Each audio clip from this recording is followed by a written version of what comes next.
আসসালামু আলাইকুম বিসমিল্লাহির রহমানির রহিম। সবাইকে স্বাগতম আমার চ্যানেলে। শুভ সকাল।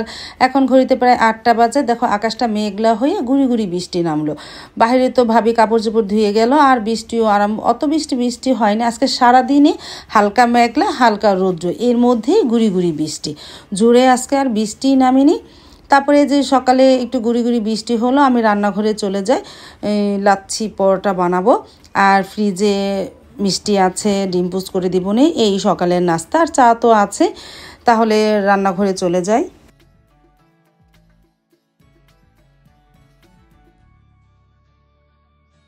রান্নাঘরে তো চলে আসলাম। বড় একটা মৃগল মাছ, নদীর একটা মৃগল মাছ এনেছে গতকালকে রাতে।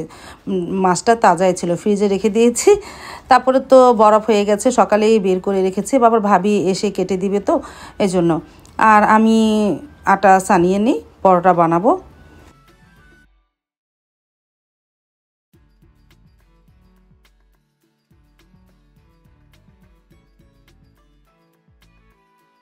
আবারও কাঁঠাল পেকে গেল। সেই কাঁঠাল ভাঙতেছে আর খাচ্ছে সাইদুলের বাবা। এই কাঁঠালটা হলো আমার মামাদের গাছের কাঁঠাল। শুক্রবার দিন যে মামারা এসেছিল, আমার বড় মামার গাছের কাঁঠাল আম নিয়ে এসেছিল, আর মিষ্টি দই তো এনেছিলই। তারপরে সেই কাঁঠাল সাইদুল বাবা ভাঙলো, আর আমি এদিকে লাচ্ছি পরোটাগুলো শেপ দিতেছি। 4টা পরোটা বানাবো।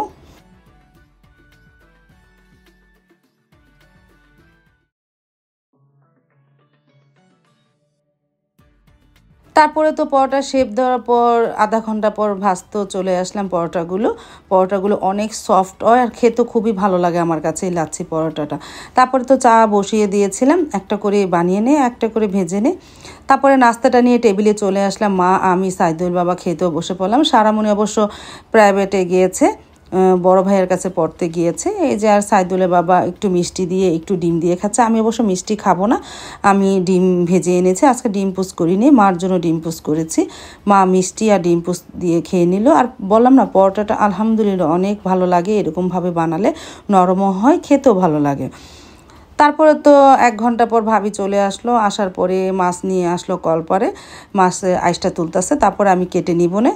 আর বাহিরে তো গুড়ি গুড়ি বৃষ্টি হচ্ছে, আর আমি ঘরে সব কিছু গুছিয়ে রেখে আসলাম। ভাবি মাছ কাটা হলে তো ঘর ঝাড়ু দিয়ে মুছে নিবে না। তারপর তো অনেক যুদ্ধ করে মাছটা কাটলাম। এত বড় মাছ কি কাটা যায়? তারপর মাছ কেটে বাকিগুলো ফ্রিজে রেখে দিলাম, আর আজকের জন্য কিছু রান্না করলাম। আর এদিকে কহিটা কেটে নিই, কহি ভাজি করব। কহিটা কাটা হয়ে যাওয়ার পর শাক বানাবো। আমরা বিক্রমপুরেরা তো এই শাকটা খেয়ে থাকি। সাথে রসুন, পেঁয়াজ, তেজপাতা আর শুকনো মরিচ তেলে ভেজে নিব। নামানোর আগে জিরা দিব। তারপর অনেকটাই ভাজা হয়ে গেছে, সবার শেষে জিরা দিয়ে আর একটু ভেজে ব্লেন্ডারে ব্লেন্ড করে নিব। আমরা বিক্রমপুরেরা এই শাকটা খেয়ে থাকি। শাক একটা মশলা, এটা তরকারিতে দিলে আলাদা একটা ফ্লেভার আসে, খেতেও খুব ভালো লাগে। তারপরে যে ব্লেন্ড করে ফেলেছি এই শাকটাকে, এখন একটা বক্সে ভরে আমি ডিপ ফ্রিজে রেখে দেবো। যখন রান্না করব তার কিছুক্ষণ আগে বের করব। তারপরে ঘন্টা 2 পর রান্নাঘরে চলে আসলাম। কহি ভাজিটা বসিয়ে দিলাম। কহি ভাজিতে একটা ডিম দিব, আর পাশে চুলায় ভাতও বসিয়ে দিয়েছি। আর এদিকে মাছটা ধুয়ে ভালোভাবে হলুদ আর লবণ মেখে নিলাম, ভেজে নেব। তারপর তো কহি ভাজিতে একটা ডিম দিয়েছি। ডিমটা দিয়ে ভালোভাবে নাড়াচাড়া করে আর একটু ভাজা ভাজা হলে নামিয়ে ফেলবো।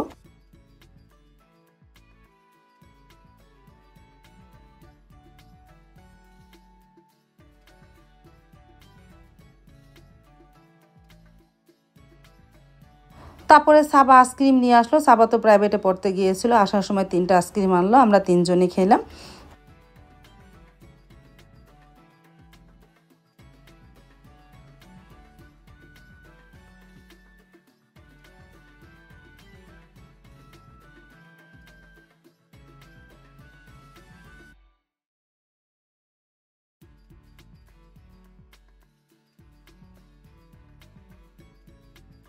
তারপর তো আস্তে আস্তে মাছটা ভেজে নিতেছে। আজকে মাছ ভুনা করব। এটা নদীর বড় মৃগল মাছ, আর এই চুলায় মাছের জন্য পেঁয়াজটা ভুনা করব। আদা রসুন দিয়ে দিলাম। তারপরে হালকা মশলা দিয়ে মশলাটাকে কষিয়ে নিব। তারপর তো মশলা কষানো হয়ে যাওয়ার পর পানি দিয়েছিলাম, এখন দিয়ে দিলাম এই যে মাছটা, আর শাকের পানি দিয়েছি। আমি যে ব্লেন্ডারে ব্লেন্ড করেছিলাম শাকটা, সেখানে ওই ব্লেন্ডটা ধুয়ে যতটুকু শাক ছিল ভালোভাবে গুলিয়ে এর মধ্যে দিয়ে দিয়েছি। মানে আর বাড়তি পানি দিইনি, ওই শাকের পানিটাই হয়ে গেছে। শাকের পানিটা দেওয়ার পর বলক আসলো, এখন ভাজা মাছগুলো ছেড়ে দিলাম। আস্তে আস্তে ভুনা করি। আর পাশের চুলায় আলুর ঘাটি রান্না করতেছি। গতকালকের যে ভর্তা ছিল, আলু ভর্তা, ডিম মানে ডাল ভর্তা, তা আমি গুলিয়ে নিয়েছি আর ডিম ভেজে নিয়েছি। আলুর ঘাটি বলো যেটা বলো সেটাই রান্না করতেছি। এই ভর্তাগুলো ফেলে দিব, ভালো আছে, আমি মনে করলাম আলুর ঘাটি রান্না করি। তারপরে এই যে ভাত, ভাজি আর লেবু এগুলো কেটে রাখলাম। আর এই যে সাইদুল বাবা আসার সময় লটকন নিয়ে এসেছে। আমি অবশ্য অতটা পছন্দ করি না, সারামণি খুব পছন্দ করে লটকনটা খায়। অনেকগুলি লটকন এনেছে, দেখতে কতটা সুন্দর লাগে, একটু মিষ্টিও আছে, অনেকটাই মিষ্টি, কিন্তু আমার কাছে ভালো লাগে না। আর চুলাই তো আস্তে আস্তে আলুর ঘাটি হচ্ছে ডিম দিয়ে, সাথে গাছের ধনেপাতাও দিয়েছিলাম, বিলাতি ধনেপাতা, আর এই যে মাছও বিলাতি ধনেপাতা দিয়েছিলাম। প্রায় হয়ে গেছে, একটু পরে নামিয়ে ফেলবো। তারপর তো সাইদুল্লাহ বাবা নামাজ পড়ে চলে আসলো, আসার পর আমরা খেতেও বসে পড়লাম, মা, আমি, সাইদুল্লাহ বাবা। সারামণিকে ডাক দিয়েছি, ও এখন খাবে না, সাবাও খাবে না, আমরা তিনজনেই খেতে বসে পড়লাম।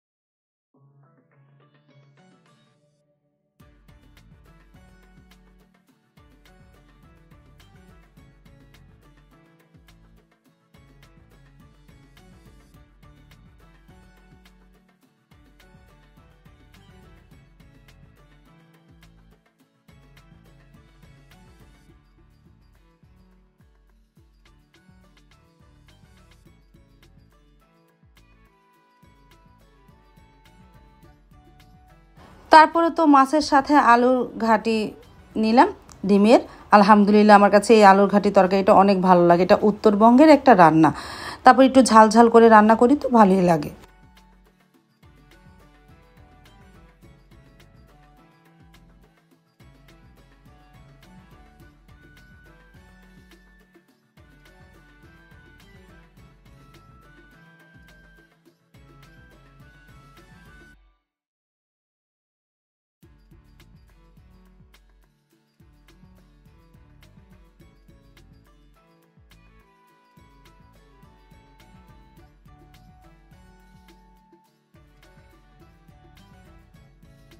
তারপর তো বিকেল দিক দিয়ে নেমে পড়লো আবারও বৃষ্টি, আসরের নামাজের পর।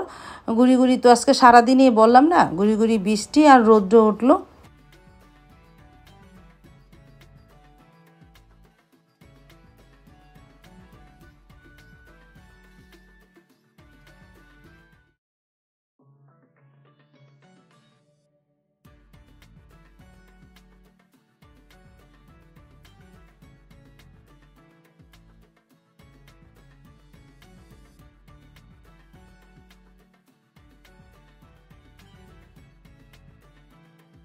আর মাগরিবের নামাজ পড়ে নুডলস নিয়ে বসলাম। গতকালকে তো রান্না করেছিলাম, আর আমি নুডলস রান্না করলে সবসময় একটু বেশিই রান্না করি, যেন পরে খেতে পারি। একটু বাসি নুডলসটা আমার কাছে ভালোই লাগে, আমার মেয়েদেরও ভালো লাগে, সাবা প্রায় সময় খায়।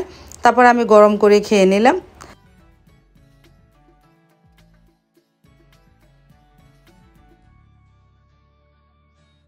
আজ তাহলে এই পর্যন্ত, দেখা হবে আগামীকালকে নতুন আরেকটা ব্লগ নিয়ে। আল্লাহ হাফেজ, আসসালামু আলাইকুম।